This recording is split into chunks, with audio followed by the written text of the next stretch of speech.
Sex Talk with the Siegel Brothers is a weekly program designed to answer all your questions, including the ones you didn't even know you had, and to clarify the endless debates around the wonderful and fascinating world of sexuality. Join us for real talk about sex from two experts in the field. Richard and Larry Siegel have over 50 years of experience as sex therapists, educators, counselors, and researchers. The Siegel brothers are recognized around the world as trainers of medical and mental health professionals. Hello and welcome to Sex Talk with the Siegel Brothers. I'm Dr. Ricky Siegel, a certified sex therapist. And I'm Larry Siegel, a clinical sexologist and certified sexuality educator. And my super awesome big brother. My favorite role. And I'll cheers drink to that. you. And cheers to you. Welcome. Thank you for joining us. We toast you with our ritual sake toast. Indeed.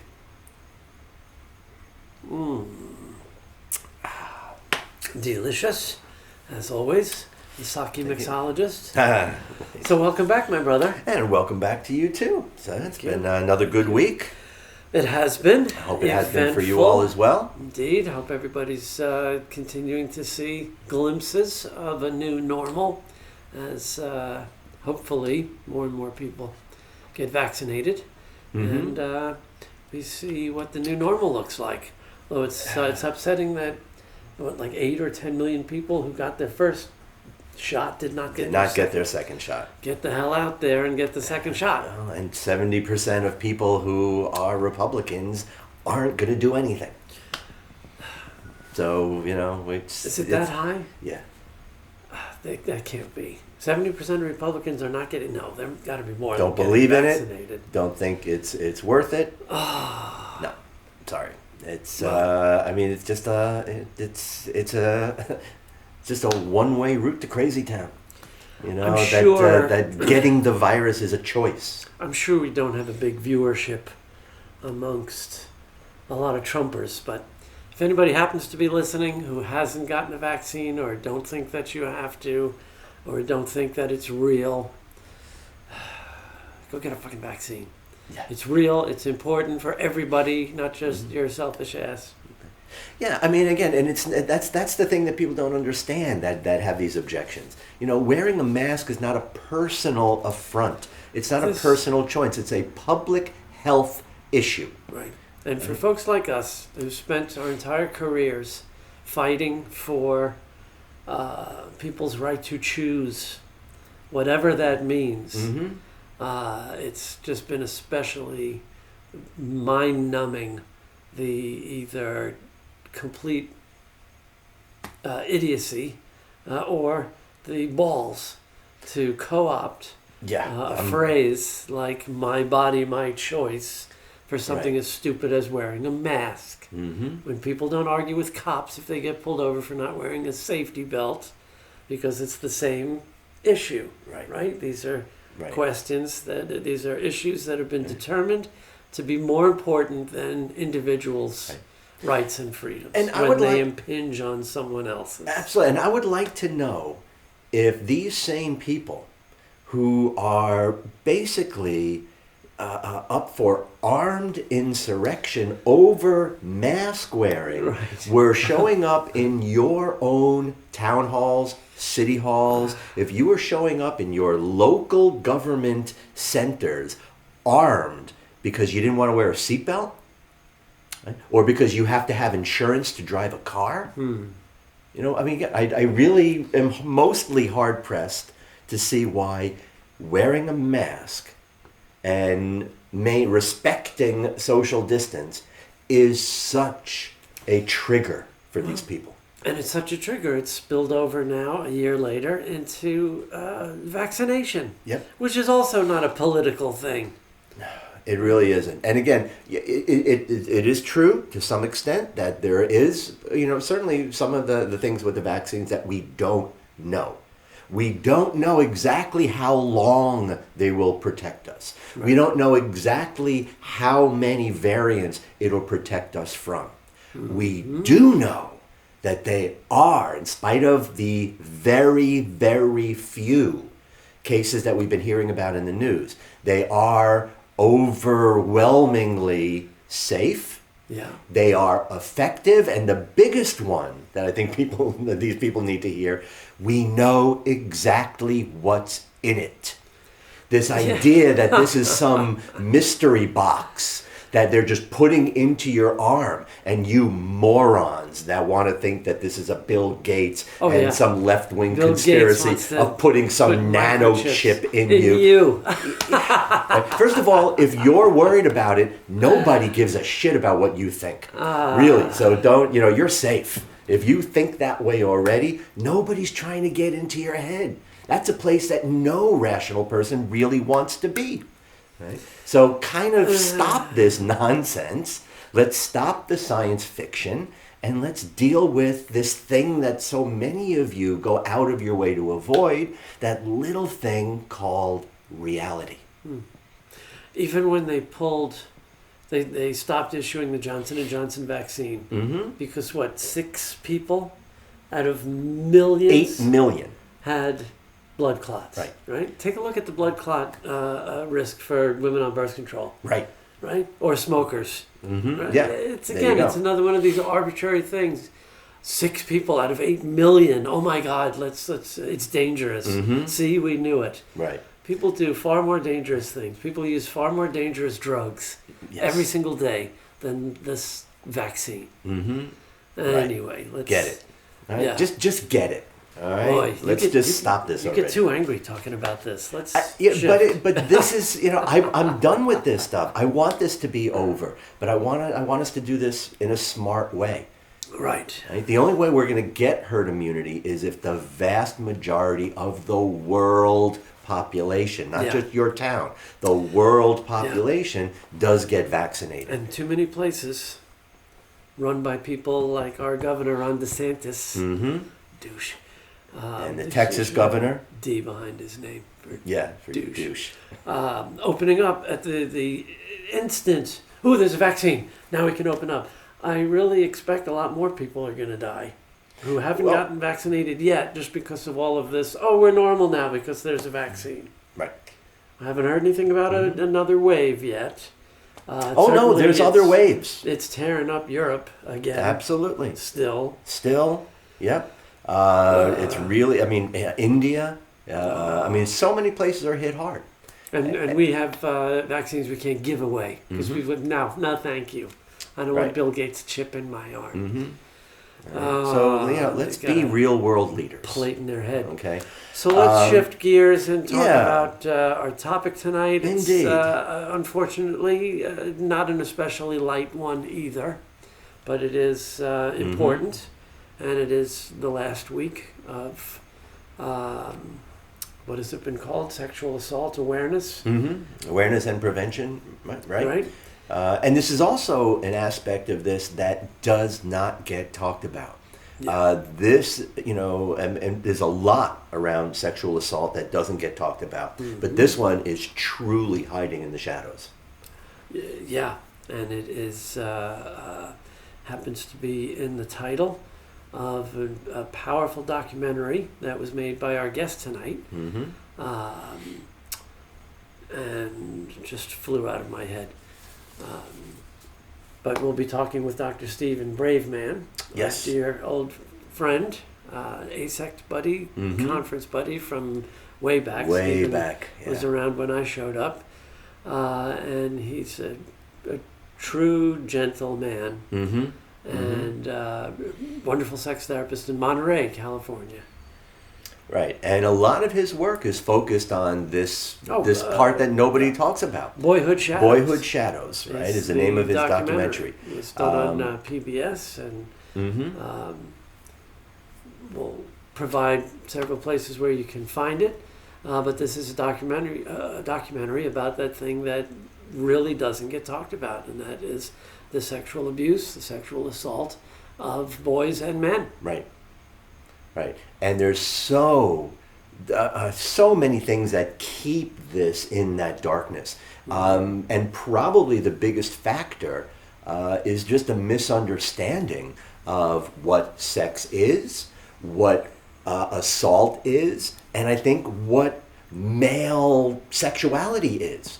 Yeah. You know, when you look at the many, many myths and misconceptions that people have, like one thing that we've heard from guys when we talk about these things, we've heard this for many, many years, that a guy, a male, we're talking about a biological male, can be sexually assaulted. Men can be raped. They can be forced into non-consensual sex, Right. even penetrative sex. And what's a comment that so many guys... It's always come down to the erection, right? That people, even like in law cases, in trials and things like that, it's always come down to if he has an erection, he's into it. Therefore, there's no such thing as you can't rape a man. And it's like, hey, if I'm tired, I can't get an erection. If I'm being forced, you think I can get an erection? And how many times we had to tell a lot of these men that especially if somebody, let's say, put a knife to your head or to your throat, or in some way was coercing you, had power over you, and demanded, especially if they were stimulating your penis, you're going to probably get the most robust erection of your life. Right. Just the same way we've both spoken to a number of women over the years who feel tremendous guilt and deep shame because they report having an orgasm during sometimes even violent rape. And we have to assure them it doesn't mean you wanted it. It doesn't or mean enjoyed it. Something wrong with you. It's a physiological response. Remember, we talk about this a lot. The word arousal has different meaning if we're talking about it as an English language word or as a neurophysiology word. Right. When we're talking about the central nervous system, arousal is arousal, whether we're having the greatest time ever or terrified out of our minds. Right. So erection is possible, orgasm, ejaculation, orgasm, vaginal wetness, all of these are physiological responses that often happen during sexual assault, and it means nothing about the victim, their willingness or it must be something so wrong with them that they secretly wish for this to be happening. Right. And it isn't. No. But there's also much more of a homophobia component to assault of males. And we've both heard this. Guys who say, if they were man enough, they would have prevented it. And we're talking about things that happened when kids are 5 and 6 years old. Like, imagine the burden of this lifelong machismo burden. Yeah. For a guy to think he wasn't man enough to fight off an attacker at age 6. Right. Even as an adult. Yeah. Even as an adult male. I mean, and that's really, I think, the hardest part for so many guys. And that's certainly something I want to talk to Steve about when we have him on, that sense of powerlessness and how that really kind of, I think, more in the male script even than the female script. And I think I'm not saying one's better or worse, to be powerless, but it is a different impact. We're supposed to be powerful at all times, even when we're this freaking tall. Right, exactly. And related to that too, part of that homophobic aspect is also that misunderstanding that people have. I'm now starting to call it the Don Lemon syndrome, saying that if a male is sexually abused, especially by another male, then it's going to make him gay. Right.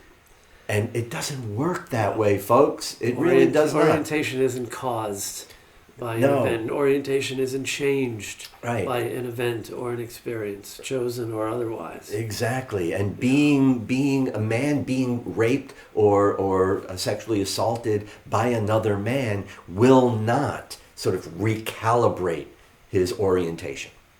Right? It just does not work that way. It will do a number on his sexual self-esteem. Yes. And his self-esteem in general, right? Absolutely. The whole picture, the whole self-concept of male and masculine really gets threatened. So, not surprisingly, everything that we can predict as the outcomes for women who grow up as survivors of sexual abuse, it's everything and then some in men. It's all of that on steroids.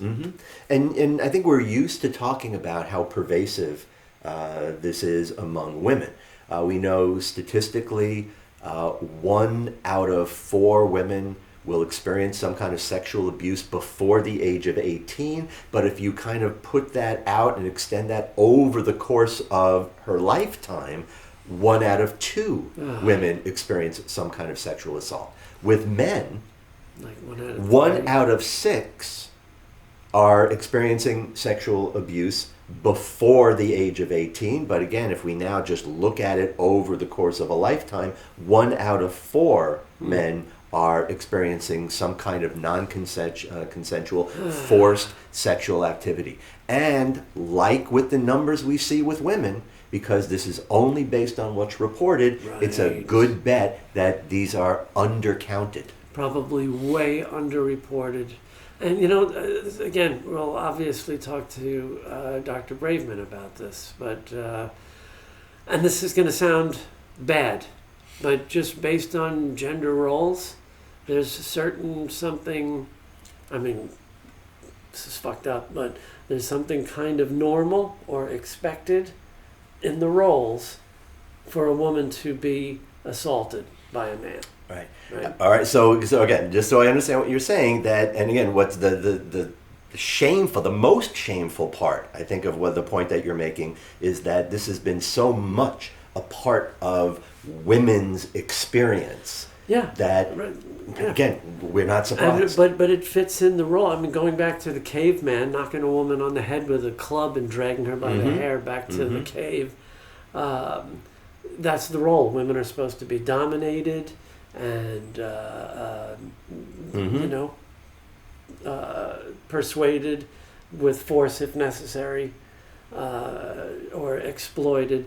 But when it's, you know, when the guy is the victim, that goes so against the script, like we've been saying, right?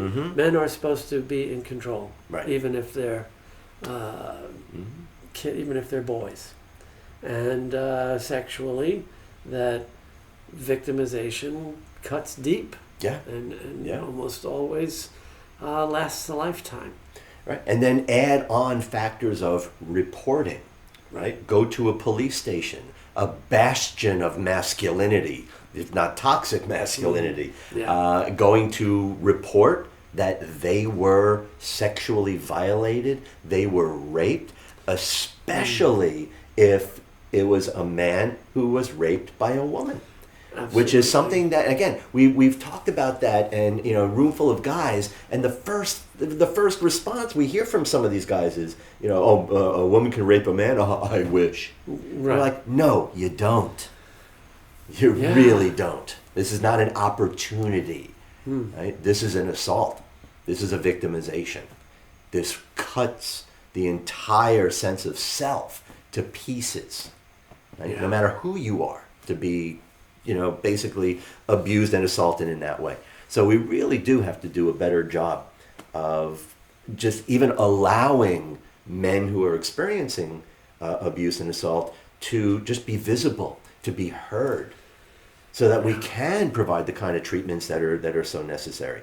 And again, for those of you who really do love bandying about that term, toxic masculinity, ask yourself how much of that toxicity was sort of poisoning the well by being abused. Right? You know, we at least have to look at that. So let's go to our Zoom chat and talk with Stephen Braveman. And we are back with our wonderful guest. We're so happy to see Stephen Braveman. It sure has been a while, and we go back a long time. We're delighted to have you and great to see you. I think dinosaurs were still roaming when we first met. It's something like that. I think they were starting to walk upright. They were, but you know, the reality is, we don't go that far back. We do go very far back in the field of sexology, sex therapy, sex research, and certainly in the topic we're going to be talking about today, about male sexual victimization, where I got started when it was in the dinosaur stage, though. Right. Yes, you've been doing this for as long as I know you, since I've come around ASECT. Let me mention that Stephen is a sex therapist, a supervisor for our home organization ASECT that we mention often on this show, the American Association of Sexuality Educators, Counselors, and Therapists. Stephen's been involved in the organization at every level, serving on the board, and really carrying on a strong tradition of keeping a regional group going out there on the West Coast. And we're just delighted to have you. So maybe we can start with how your sex therapy training and work as a sex therapist first brought you to this kind of heavy topic. Absolutely. I'd actually like to go back a little further than that and mention, because a lot of people wonder, how do you become a sex therapist anyways? And it wasn't when I was 5 years old, I thought, oh, I want to grow up and become a sex therapist. Oh, just that me? Did not happen. Okay. It was an accident in that, so to speak, in that I took a lot of college courses in human sexuality beyond what was required because I liked the professor. I had a couple of friends. We started doing things, and we started doing some independent studies because we had ran out of classes that he was offering. And I didn't remember this until after our documentary came out in 2007, which I'll mention about that in a minute. But as a student project, I made a silent film about a boy being molested and how he and his father got some help. And it's silent because back then we didn't have cell phones, we didn't have talkies, basically. You know, they did in the movie theaters, but as a student, we didn't have access to that kind of a thing. So I staged the whole thing, and I had no clue that I was going to become a sex therapist at that point. But the world just kept pointing me in that direction. When I graduated from college, I was offered a job as a sex educator and counselor. And I thought, why me? I'm not qualified. And then they convinced me, well, yes, you are. You're very qualified. Because back then we had very, very little to offer. ASEC was really just getting started back then. And certainly a lot of the specialties that I've taken on since then didn't even exist. We didn't have the language, the things didn't exist. I've been a member of ASEC for well over 30 years. I've been in the field. If I start back where I started as a peer counselor, I've been in the field 49 years now. Wow. So it's a long, long career. And I've been working with male survivors for 29 years, specifically as of this year. So a lot of history, kind of looks like dinosaurs back then. We didn't have computers. We didn't have a lot of things. So the way how did that project open up a path for you? The one in college? The silent film, yeah. Yeah, well, it just added to a resume of mine that I did not realize somebody would pick up. When you're just out of college, you don't have a lot on your resume, so you put every little nook and cranny you can. And playing frisbee and surfing on the beach that was attached to the university I went to, which went to UC Santa Barbara, right on the coast of beautiful California. And yes, we took surfboards to class with us and surfed in between. That didn't go well on the resume. But I did mention, well, I made a film and I had these extra courses. Now, so that launched me in that direction. From there, every time I thought, nah, I'm not going to become a sex therapist. This is not the direction. The universe just kicked me in the ass and said, yes, you are. I ran a methadone center in San Francisco and wound up working a lot with prostitutes and got very involved with HIV back then when AIDS was the big epidemic that hit San Francisco. I went to work at a children's runaway center, and what did I do? Wind up working with the transgendered youth. And everywhere I went, till finally I admitted, okay, universe, this is what you want me to do. I'll be a sex therapist. I'll join ASEC. I'll do it all. Okay, sign me up. Yep. And there's been no turning back since then. The issue about male sexual victimization was not something that I necessarily chose either. I'm lucky I'm not one of those 18% of all the guys in America who's been sexually abused. It didn't happen to me. What happened was a colleague in the field of psychology, psychotherapy, saw this new guy in Monterey show up, enthusiastic, wearing a leather tie and all cool. That, wow, this is different. I had just moved here from San Francisco, and respected my work and said, this guy needs to come to work for us at the Rape Crisis Center. So I did not realize that that's what they were doing. They invited me to give a speech. And next thing I knew, I was offered a job as a part-time therapist there, very part-time, to start men's groups. We knew when we started it, and this was in 1992, that groups for male survivors was an extremely rare thing. But we did not know how rare. It wasn't until a few years later that I got involved with a brand new organization called, at that time, National Organization on Male Sexual Victimization, that our group was one of the only 4 in the world. It was so rare. After a couple of years of pioneering the work at the Rape Crisis Center, I heard about this organization. I went to a conference. I was eager to learn more about it. And what I found after 5-6 hours of being at the conference is I was considered one of the experts because I had been running a group like this for a couple of years. It's like, wow. So I got involved. I helped put together, I co-led the first national retreat in the country for male survivors of childhood sexual abuse, brought people together from all walks of life here in the Central Coast. We had a great weekend, and the organization built and built and built. And I've remained part of it, but I've put my work more into the group that I was running.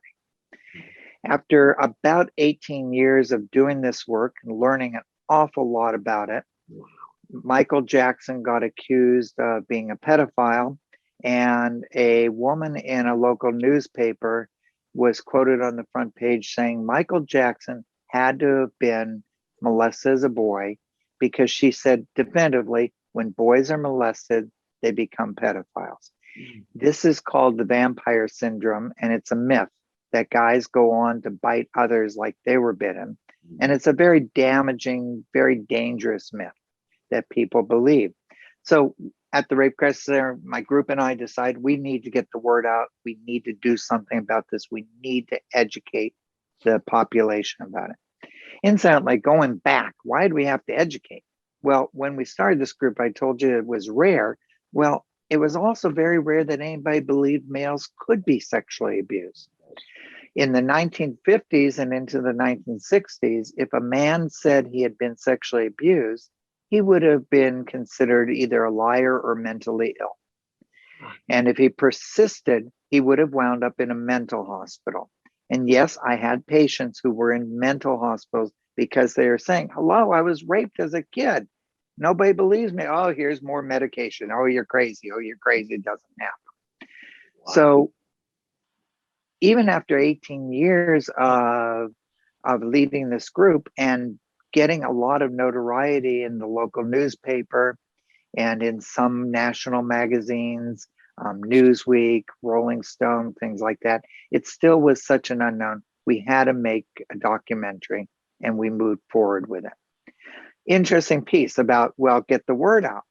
As we were making the documentary, Carlos Santana, which most of you will know who Carlos Santana is, some people don't, very, very famous rock star from the area I'm here in the Central Coast of California. He came out in Rolling Stone magazine and admitted he had been molested as a kid. He was raised in Tijuana, and an American gringo, as he said, came over to Tijuana and took him across the border to buy him all kinds of stuff in exchange for sexual acts at the age of 8. And this happened many times. So we reached out to Carlos and said, Carlos, we're making a documentary. We're right here. Will you be in our document? No, I can't touch it. He told Rolling Stone he could not come forward. And we started to really realize that not only is it a plight that goes across all boundaries, rich, poor, black, white, Jewish, Catholic, It's not just Catholic priests who molest kids. Right. Okay? And it's not just men. Women molest kids too. That it goes across all boards, but it definitely crosses into Hispanic culture. And here in California, we have a lot of Hispanic immigrants here who have come from usually Mexico, were molested there. They couldn't tell anybody, and they carried specific cultural differences with them. Where the first myth we usually talk about is the machismo myth, is that because if you're a man, if you're male, you can't be abused. And if you were abused, you can't need help, and you certainly can't tell anybody. Well, if you're Hispanic, it's not only all that, but it's magnified tenfold. And if you do come out and tell people, you risk your life. Mm. So in our documentary, we have a couple Hispanic guys who did that, and they were convinced that their life was very much in danger because they admitted this publicly. And no, strangers wouldn't know, but their family would know who they were talking about, who molested them. Right. Yeah. The documentary was the first of its kind in the world. It made a big hit internationally. People were talking about it. Oprah called me up, and for our younger viewers, Oprah happens to be a very famous celebrity, which all of us know, but you might not. And she did the very famous talk show for many, many years. And when Oprah calls, you usually answer the call and you go on her show. And I said no to Oprah. I said, no, Wow. This is not about me. This is about the guys who were molested. So Oprah took what would have been one guy, maybe two, maybe a couple guys with me, and turned it into 2 days of 200 male survivors in the audience and on stage. Only male survivors were allowed. One therapist who was involved in the field, and that's because he was molested. Since I wasn't molested, I said, no, this is not about me. So we got Oprah involved. Katie Couric makes a guest appearance in our documentary. It's a powerful documentary. And I took it on the road as well to ASEC and to our sister associations. And we literally, back then, we were printing out DVDs of this and handing them out. We handed out 100,000 copies of this across the country to therapists, to survivors, to news broadcasters, all this stuff. And we went on a blitz to try to educate people about this. Interestingly enough, why am I still doing this work today? After all these years, after everything I've done for the field and with the field, is because I would get therapists come watch our documentary, listen to the training I'd offer, and go, wow, that was great. Thank you. So wonderful what you do and how you help these guys. It's like, but now you know more about it. You want to get involved? Nope. Nope. Nope. Nope. It's extremely hard to find therapists who are willing to work with male survivors. Still, it's extremely hard to find therapists to understand after all this that it does happen to male survivors. I sometimes go to professional gatherings where there's 100 therapists and people go, oh, there's Stephen Braveman. Oh, he does that group. And they'll come up to me and go, why do you do this group? Do guys really get abused? Still today, it is very, very much unknown in many parts of the world, even though it happens all over the world. Yeah. So we keep telling the story. We keep finding ways. One of the things, too, is I mentioned that we made the documentary and released it in 2007. Well, what happened? Well, it became so popular. Our group swelled, and we were in Rolling Stone and Newsweek and Men's Health and on all these shows and everything. Well, then of course we have a war or two, or a never-ending war or two. We have a new president and then another new president and political strife, and we have the Me Too movement, and it gets buried. The story gets buried, and people just forget about it. Nobody knows about the documentary. Again, people are going, guys have been sexually abused? Really? Yeah. Yeah. Yeah, we talked in the setup about all of the typical myths Mm-hmm. that, you know, a real man would not allow himself to be victimized. And we've both talked to guys who had this happen when they were 5, 6, 7 years old. And imagine that sick macho script that tells a boy at the age of 6 you're supposed to defend yourself against an adult man, right? The myth about if you're assaulted or victimized by a member of the same sex, that will make you gay, or you must have been, and that's why it happened. You must be gay. Especially if you actually got an erection and ejaculated. Right. But we also talked about, and I'd like to hear more from you, Steve, about how out of script, you know, just like you said, this credulous response, that it's so out of script that men can be victimized, that we know how underreported abuse of women is. This has got to be the most underreported thing of all. Absolutely. Well, back to kids. So most people think that sexual victimization is violent anal rape, usually committed by some boogeyman who grabs you from the bushes, takes you, back and does this. And that's not true. Most children, male, female, transgender, non-binary, are molested by people they know, people they supposedly can trust, and it's done very lovingly, playfully. So it's not, I grab you and I'm going to force you. It's more like, hey, want to play a game? And if you do, here's a sucker, or I'll buy you a motorcycle, or I'll take you on a trip, but this is our little secret. And it's quite often done with touch that feels good. Yeah. The body feels good. Even if the mind says something's wrong here, even if the heart says, and if you want to accept an idea of a soul, the soul says, no, this is wrong. The body responds to touch and it feels good. When I talk to children about this, and I'll go into classrooms and talk to elementary school kids about it, they'll say, well, Mr. Braveman, I can't be molested. It can't happen to me.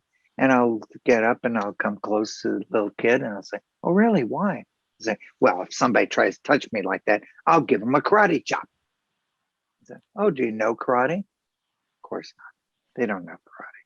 And you don't give a karate chop to your loving parent or your loving sibling or your teacher that you trust or your priest who is telling you, this is God. I'm your conduit to God. Right. So people don't understand, but it's done that way.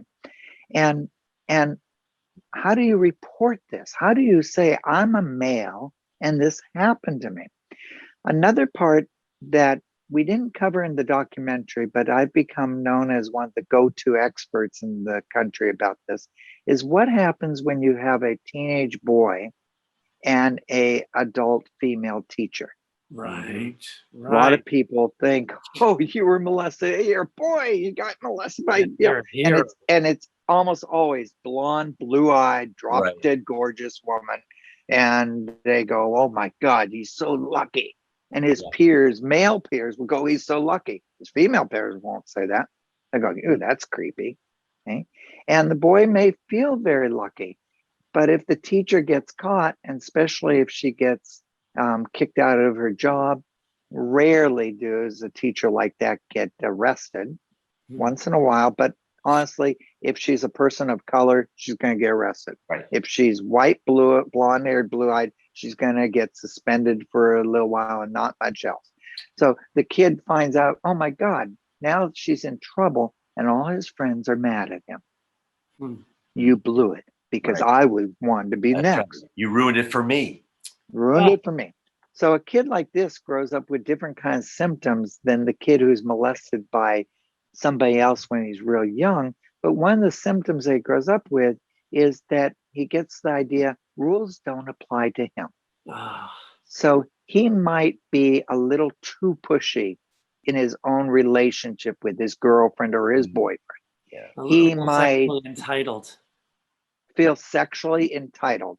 Absolutely. I have a right to do this. And what really kicks them is if they have children, and when the child grows up to be 16, 17, like he was, and then he looks and goes, oh my God, they are just kids. I was just a kid. And the realization comes to him that he was victimized. This was against the law. And did the teacher know it was against the law? Oh yeah.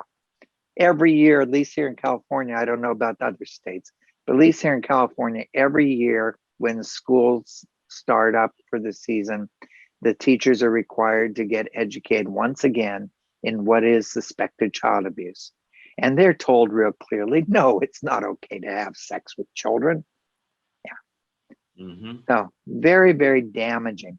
One of the damaging things that I want to comment on as far as the symptomology goes is in men. Well, two things about men. One is that there is a black and white split that almost always occurs in their thinking and their lifestyle as a result. Either good or bad, yes or no, either major success, overachiever, like become president. Bill Clinton claims he was abused. Whether he was sexually abused or not, we don't know. He never said that. But, we could say become president or CEO of Apple or something like that. You're obviously an overachiever, right? Mm-hmm. Or a major underachiever. Right. Drugs, or nothing. Alcohol, can't keep a job, can't keep a relationship. Most guys go that way. But the symptom does the same purpose. It's the numbing out and the denying. Another thing about sex that happens with guys is that's a little different than with women, is women, when they get molested as kids and they grow up, they meet this perfect person and they fall in love. Sex tends to be easy at first, and then a couple of years into it, trust, the bond, and sex, it becomes too close. They shut down their sexuality altogether. Men do one of two things. They either do the same thing and they shut down their sexuality completely, or they shut it down with their primary partner and they take it somewhere else. Right. And blame their partner for their shutting down. Quite often. Yeah. Absolutely. Mm-hmm. So it's okay for me to not have sex with you, but I can go have sex with a prostitute or with another guy or with a lot of masturbation or something like that. Mm-hmm. Why? Because strangers are safe. You don't have to trust them. Right. Matter of fact, that's inherent in the relationship. Betrayal, exactly. Wow. Yeah. Seema, I wanted to ask you too, on the point that you were making earlier on that kind of vampire syndrome. You're right that there really is this pervasive idea that if you were abused or molested, you will become an abuser or molester. And yes. I look at that as, again, not true, but I see there is a one direction phenomenon. In other words, if you look at the guys in particular who were abused, they don't necessarily grow up to be abusers themselves. But that's right. If we look at those who do abuse, we can probably look back and see that they were abused themselves. Well, that is a common myth. That's right? A commonly held myth. That's what I wanted to ask you. Yes. Yeah, that's a commonly held myth. We used to believe that every pedophile had to have been molested himself. And what we find is that's just not the case. There are a lot of sex offenders who have never been molested, who have never been abused in any what we would call way, shape, or form. So why do they become sex offenders? Well, we're not always quite sure. I work a lot. I do something that's a little unique in this field. I do a lot of things that are unique. One of the things I do that's unique is I work a lot with sex offenders in addition to working a lot with the victims. So I see it from both sides. And rarely are the sex offenders I work with, rarely do they have abuse in their history. So one guy, what's his story? He's got severe OCD. And he was a cross-dresser and it just took off, and he started exposing himself, and as a kid, and he couldn't stop. And now he's 70 years old. And the only thing that keeps him from exposing himself is the fear of going back to prison because he's been arrested several times. Okay? A lot of people don't have that in them. It's just a myth. But if you ask people, where'd you get this myth from? Where'd you hear this? They'll tell you, oh, well, I took a college class and it said right there in my psychology book that once a guy is molested, he's going to go on. Wow. We do understand that this myth is probably originating from the fact that most people who grow up with domestic violence in their home, if they don't get help, will go on to become domestic violence perpetrators. Right. And it's an easy thing to throw over and to leap over. The other one, though, is people are afraid in America of male sexuality. Right. Frequently talk about this. If a woman gets together with her friends, a group of females, says, well, gotta tell you, I got a vibrator. I never masturbated before. And I checked it out and I got an orgasm. They're all gonna applaud. Yay, go girl. Where does a guy go into some circle of guys and say, well, I learned how to masturbate, and he's gonna go, yay, go guy. Right. Male sexuality is considered dirty and dangerous. Yeah. So myths easily get attached to that. These are all the things that when guys come into my men's group, we have to deal with. We have to unbrainwash them. I know there's a better word than that, but we have to remove these myths from them. One of the things about the vampire syndrome that's so dangerous too is not only that other people believe it, but the guys themselves believe it. So if the guy would have loved to have children, he'll avoid at all costs any opportunity to have children because he's afraid he's going to molest them. Right. If he wanted to work with them he would be a great school teacher. He won't become a school teacher because he's afraid he's going to molest the kids.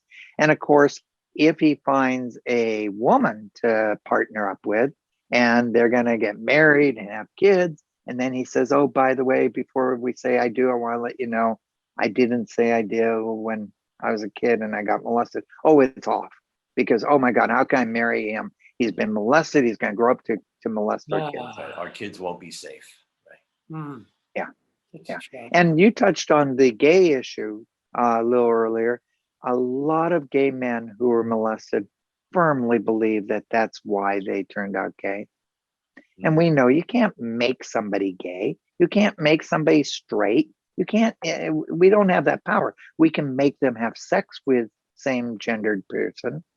We can make them have sex with other than same-gendered person, but we can't make them gay or straight.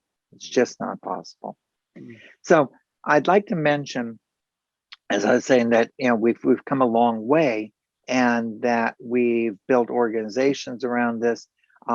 Incidentally, I'll drop a name, Mike Lew's book, and that's Mike Lew, Lew.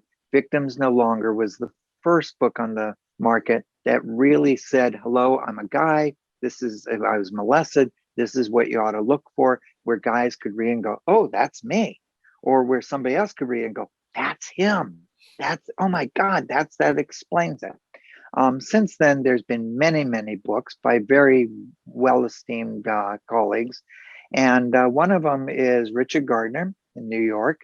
He was one of the pioneers, along with Mike Lew, myself, a couple other people in this field.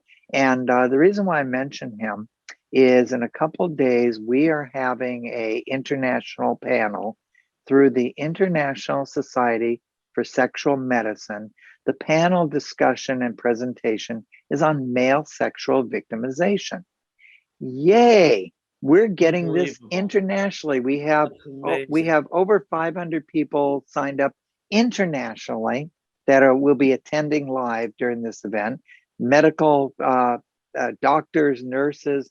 We're reaching the medical society, which has quite often been hard to reach. Oh, yes. And our listeners, those who are watching this podcast, will be able to go a couple of days later to the International Society for Sexual Medicine, ISSM.org, and you'll be able to stream this, not live, but you'll be able to stream the presentation for free and watch it.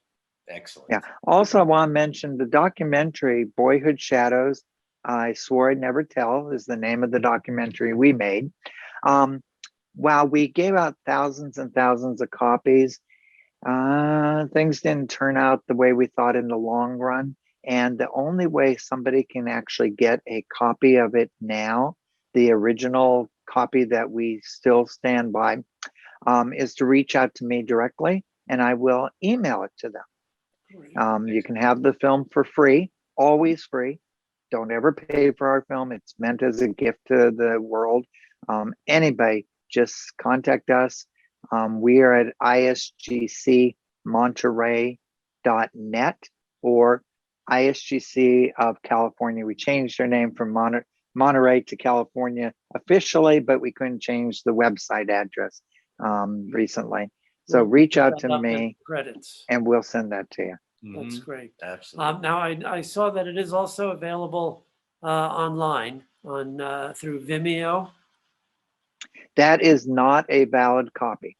Okay. Yeah. We'll just have, So we had some the email problems address. with copyrights, and the filmmakers created non-valid versions of it. And while they've apologized, they didn't retract it. So people can get copies that are not valid. Don't waste your time on that. Just we'll put up your contact. We'll put up that email address again and encourage our viewers to contact you for their own DVD copy. Absolutely, and we'll send it through email, not DVD, and you can share it with anybody and everybody. We have full rights to that. Yeah. Excellent. Very good. Well, thank you so much for sharing this heavy topic and your expertise and talking about the progress we've made. You're welcome. I'd like to share, if we can, one more quick thing. Sure. I have created a lot of unique methods over the years for working with these guys. One method, though, is not so unique. I kind of plagiarized this. When I was sitting in my office, I heard we're close to a military base. We hear the military march by and they're chanting. And I'm also close to a high school, and I hear the high school football team and the cheerleaders. And I got the idea we need our own thing. So I picked up a handout called Lessons from Geese, which you can Google that and find it on the internet. It's easy. I didn't write it. Somebody else did. Lessons from Geese, which talks about how geese support each other, how they take turns with leadership, how they will guard an injured goose until it dies or it can fly together. And I thought this was so inspirational. So we modeled the group after Lessons of Geese. And I tell people, look, if us humans had half the sense of geese, you never would have been molested. If we had a quarter of the sense of geese, when you were molested, somebody would have helped you at that time, and you would not have reached this point where you still need help. So what we do in the group is to support that is we stand up, we hold hands, and we honk. We literally honk. We go honk, honk, honk, honk. The guys love it. It's my plagiarism of stealing. I need a chant of some sort. So we call the group not a family. We're not a family. It's a flock. Yeah. And while I cannot extend beyond California, anybody who has a California address, if they've been victimized, if they're male identified, that's another thing too, is we have very successfully integrated trans men into our group. So if you are currently male identified, you have a California address, you need to be in this group, give us a call. Excellent. Excellent. And wouldn't it be great if we had other people from other places who are also able to replicate that and start these groups in some other places as well? Absolutely. Yeah. We'll talk about that next time we have you on, huh? Thank you. I got other topics we can discuss. There's no doubt about that. But it was such a pleasure, and I really appreciate.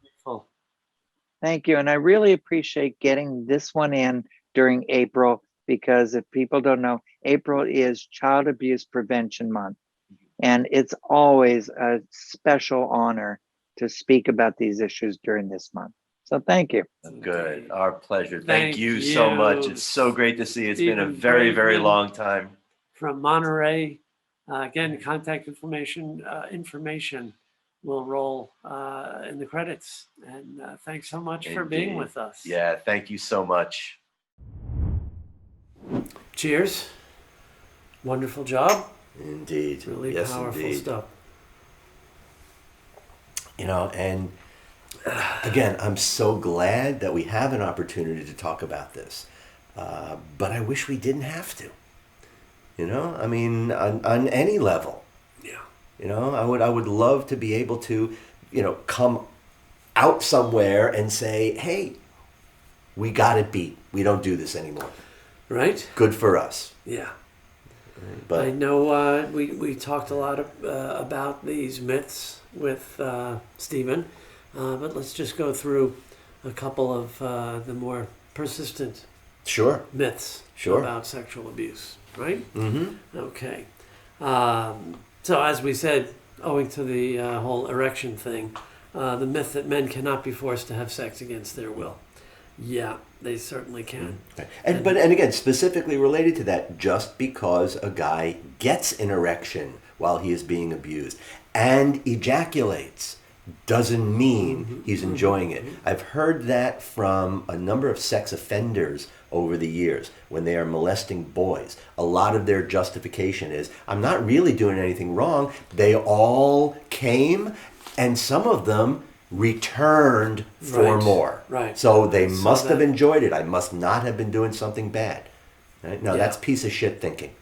When I my master's practicum at a long-term adolescent drug and alcohol dependency facility, that was real common. Yeah. That guys would go to kids would go to older guys because they'd give them drugs or money. Drugs for are money. drugs. Yeah. And you know they could justify in the moment and defend their ego Yep. that they weren't being exploited or manipulated. Right. Because it was my choice. And you know all of these myths we've covered, Mm-hmm. right? Mm-hmm. Men who become sexually aroused must have wanted it or enjoyed it. A man cannot be raped by a woman. People become LGBT or Q when they're abused by someone. All of it is just crap. Right. Right? Right. So, again, not the lightest, most fun topic, but one that was really important for us to cover on this week's Sex Talk. Indeed.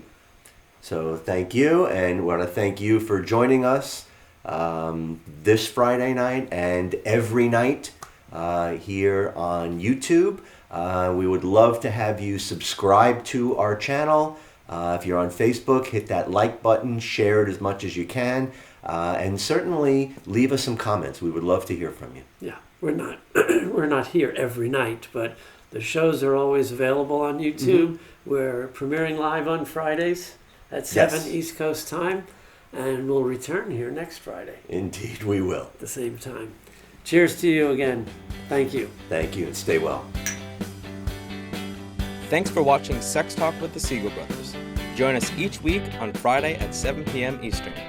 You can also follow us on Facebook and subscribe to our YouTube channel to stay on top of the latest developments in the ever-changing world of sex and sexuality.